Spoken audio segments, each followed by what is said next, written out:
Wait a second. We have half the Mediterranean and we're also going colonial? Is this how you get a Spanish girlfriend? For 10,000 likes, we'll also do a similar video for Aragon, and for 15,000 we can continue this run into a Roman Empire run. Also guys, it's almost the end of 2021 and I want to thank you so much for all the support on the channel. I know we didn't reach 100,000 subscribers by the end of 2021, but it still means the world to me that so many of you have decided to subscribe and enjoy watching my videos. It makes me want to do even better quality videos, and I want to seriously thank you for that. Castile is the nation that most newer players to EU4 start as, and the reason for that is because it's really a very powerful nation from the start, and if you know what you're doing, you're gonna be ridiculously overpowered. So to get to that point, what we're gonna do first is we're gonna summon the Diet, and we're gonna go for whichever agenda best suits us. In my case, that is to have an army bigger than the English. We're also giving the +1 mana points privileges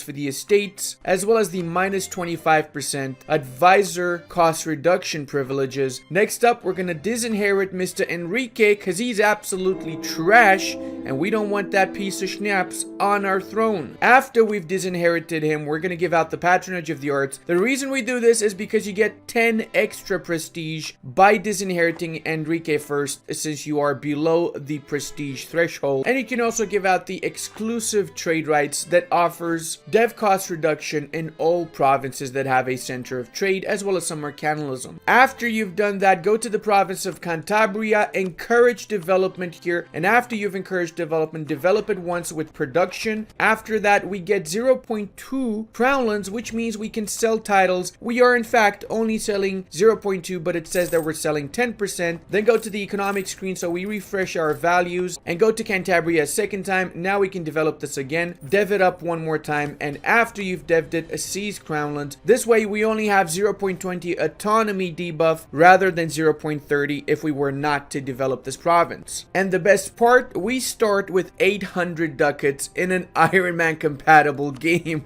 We also want to do this mission here, and the way that we need to do this is we need to get more manpower. You start with 10% professionalism and you can slacken that professionalism twice. This way we got the manpower we need, and all you got to do afterwards is just recruit the Grand Company in one of your provinces. The reason you slacken recruitment and recruit the Mercenary Company is because every time you recruit a Mercenary Company, you lose professionalism, so you might as well slacken it instead of just losing it and get manpower in the process. Plus, mercenaries are cheaper than regular infantry until Military Tech 8. After Military Tech 8, you want to get rid of all mercenary companies because they are going to be ridiculously expensive by comparison, as their price increases by 8% for each military technology, whilst the price for regular infantry increases by 2% for each military technology. So essentially, every time you level up your military tech, troops get more expensive. Next up, we're gonna do one of two things. Either we get a claim and we attack the nation of Navarra, or if they allied Aragon, then we will be allying them also. We're gonna get a royal mare and we're gonna be diplomatically vassalizing them, and prioritize this because if the Aragonese king dies, he gets an event where he gets a PU over Navarra, and we don't want that PU because eventually Aragon's gonna be our country and we would have to wait for 50 years before we integrate these bastards. That's a diplo relation slot wasted right there. You can also influence them, send them a gift. There you go, only 5 months into the game and we already can offer them vassalization. You should also build 4 light ships, and by the end of the first year you should have them finished, which means we can do the Prepare Reconquista mission. With the Prepare Reconquista mission, we got the claims on Granada, but we have to wait until 48 to attack them. Never ever mothball your forts, because if you do mothball your forts, you're wasting your army tradition. We want our army tradition to be as high up as possible, and fully maintained forts gives us a little bit of a boost to the army tradition, which is definitely needed. Remember to also set up the main fleet, which is your cogs and your heavies, to hunt pirates in the Sevilla trade node, which is your main trade node. This will prevent the various pirate nations from raiding your coastline, whilst the 10 light ships that you will have by this point, we're going to be assigning to protect trade in the Sevilla trade node. So it's all happening in the Sevilla trade node basically. We have 2 full years until we can attack Granada, and me personally, I would get bored to death in those 2 years if I was not going to attack someone. So I'm going to attack Tlemcen. But if you're newer to the game, don't attack Tlemcen unless you can handle it, sir. Ooh, gold rush, everybody.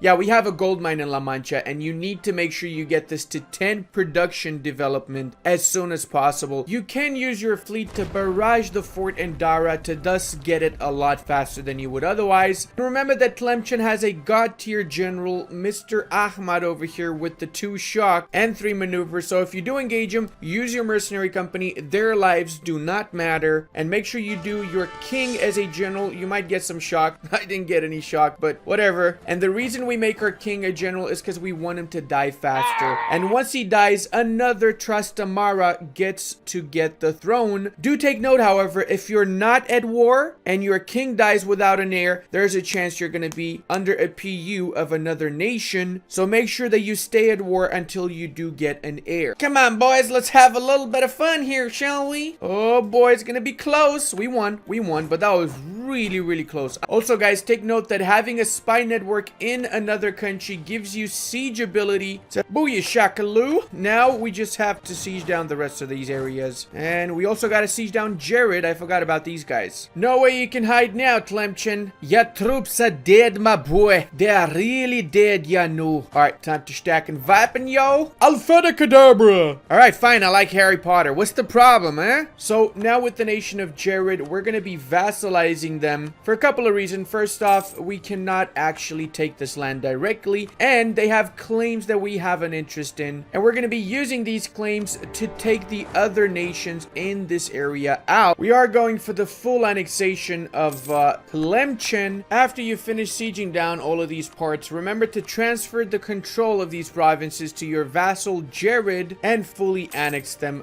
Booyah shaka, boy. I feel like I say booyah shaka way too much, don't I? I've seen a lot of you guys commenting saying, oh, look, Granada, Allied Ottomans, this guide sucks, man. It's a horrible guide because I cannot do this now. Well, there's a couple of things you can actually do to avoid fighting the Ottomans. First off, you can actually attack one of Granada's allies, big smorts, and this way you can fully annex Granada still because they have 47 province war score, which means if they're not co-belligerated, this is going to be doubled. As such, you can still fully annex. Or you can actually be a man for once in your lifetime and properly attack Granada and all of their allies, including the Ottomans, which are not that tough to fight. If you wait for the right moment when they're at war with the Venetians, for example, you might not have to fight them at all. Whatever the case, there's always an option, okay? Guys, all jokes aside, if you do decide to fight the Ottomans, make sure that you know what you're doing. We also might as well start a second war against Mazav to unify our lands in the meanwhile. Come on, Kev, fall, please. Hot daggity doo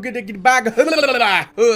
Probably gonna cut that out. And there you go, boys. By basically focusing almost exclusively on the Tunisians, we can get a couple of provinces from them. The really great part is that Morocco also has pretender rebels, so their armies are basically fighting both me, the pretenders, and the Portuguese. Ah yes, good guy Tunis actually destroying the Moroccan pretenders, thus invalidating everything I just told you guys.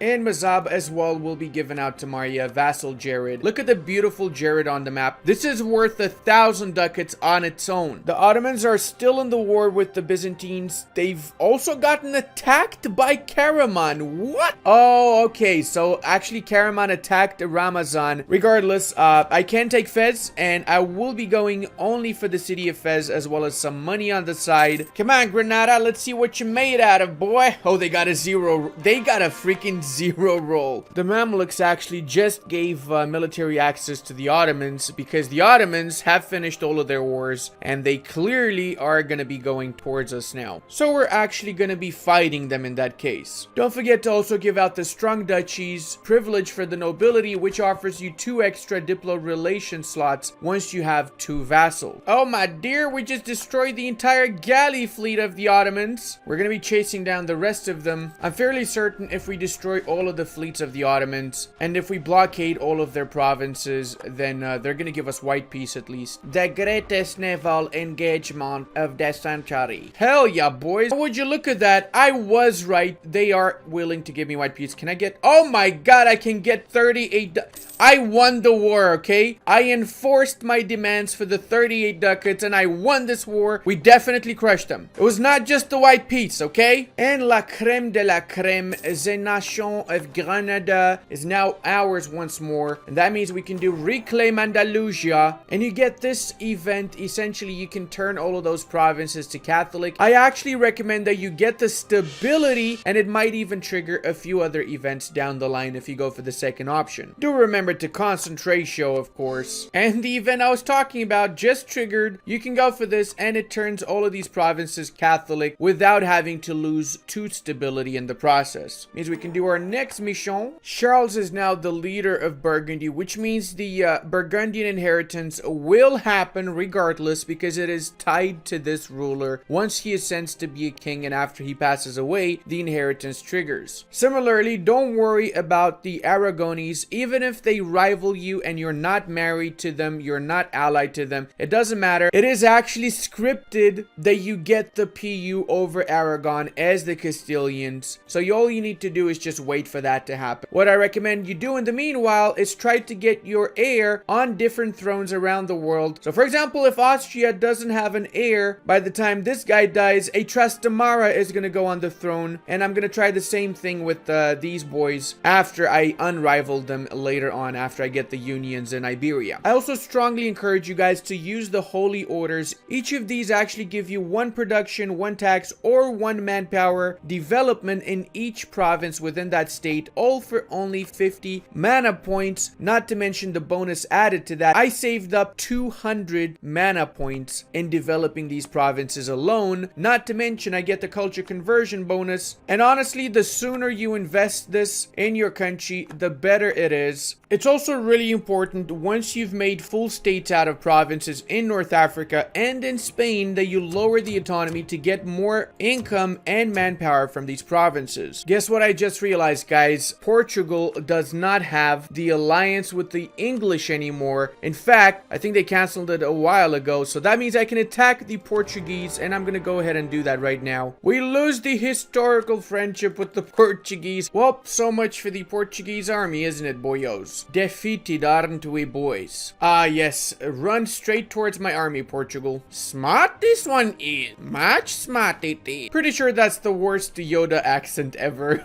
And of course, we will be navally barraging Lisbon, Porto, Lisbon with the Ceuta. And we're doing this because these are very high trade power provinces. We're also taking all the money. Not much of a coalition because it's the first time we actually attack a Catholic nation. And there you go. Porto has 18 trade power. Lisbon has 17 trade power. And Ceuta, of course, allows us access to the North African continent. So these are vital for us. I took these 2 provinces so I can kill off rebels in Lisbon. After we get the Iberian Wedding, we're also going to get a PUCB against the Portuguese. So we can enforce that then. And the Civil War has started, or the Portuguese War as they call it in Spain, because the reality, this war was actually Portugal's attempt to get the crown of Castile. You have 2 options, either support Juan or you can support an Aragonese candidate. And based off of whichever has better mana pips, you can go for that person. It really doesn't make any difference. Just a fun fact for you guys, pretty much all the royalty in Aragon, Portugal, and Castile was related at this point, with the leaders of these countries being at the same time the leaders of 2 countries that were not even allied to each other. It makes no sense, the politics of the time. And yes, I'm looking at you, Portugal. After the Civil War is over, you're gonna get relations with whichever nation you chose to align yourself with. I wanted to align with the Aragonese, so I got 75 relations with them, as well as 1 stability. And now we're also ready to attack once more the nation of Morocco. We're not co-belligerating Tunis because they are allied to the Ottomans. Oh wow, seriously, Granada, you're rebelling again? I give you everything and this is how you repay me? Is this province pronounced Marrakech or Marrakesh? Because I kind of like how Marrakech sounds, I'll be honest. As a moment of truth, we will take all of the money from the Tunisian and we'll take a massive chunk out of the Moroccan here. Tafilald is actually a gold mine, so we need to bring this up 10 production dev, same as the province of La Mancha, which actually is 11 now because I forgot I used the holy order here too. Wait, what? Burgundy just won the war against the English and they made them release the provinces of Armagnac, and the Iberian Wedding has triggered. That means we can make Aragon a junior partner together with their own junior partner, Naples. So we literally just doubled in size. We have 25% of the Roman Empire by 1462. We can do these missions in that case, and that means we got some more claims on the Italian part if we want to go for that. I actually don't want to go for that. I want to go for other parts. Namely, I want to go for the Ottoman lands. Oh my freaking god. I just got the Holy War CB from the Feast of Pheasants, the one that the Burgundians actually have. Thank you so much, Burgundy, for that. I am going to use that right now. Let's go. Holy War, everybody. Actually, we can call in the Austrians, right? Yep, we can call in the Austrians. That was Vult, everybody. That was Vult. Shameful display, Austria. They just got their asses kicked twice, man. Unbelievable. Isabella of Castile, 563. She is so good compared to our current guy. Of course, we're going to go for her. I have to admit, the Ottomans in this run are absolutely A tier. They actually managed to make both Ramazan and Dulkadir their vassals, and they're literally holding up against half of Europe, man. They crushed my fleet even. Not gonna lie, one of the most annoying things that they added in the Origins patch is the fact that the AI deletes their fort. Now, this is both a good and a bad thing. Right now, it's a bad thing because they've literally deleted all the freaking forts they had. I actually need to take Constantinople to get any proper war score to piece them out. Almost at 10 production with the mine in Tafilalt. We just have to lower the autonomy once the war is over. Oh my god, please don't come out of there. I really need to take this, man. Come on. Let me have Constantinople. Pretty please, Ottomans. Yes, boys, we managed to cross. Be gone, ya filthy Ottoman. Get out of my land. Oh yeah, boy. Oh yeah. Gonna be a stacking weapon for you today. Hot diggity dog. And this is the good part about having a nation delete their forts. We took Constantinople and we have 99% war score. Look at this. This looks like a fairly good deal for me. 100% coalition wise. We do have the Ottomans themselves angry at us, but it doesn't matter. And here's the thing, right? In previous versions, it would have been smarter to just no CB Byzantium and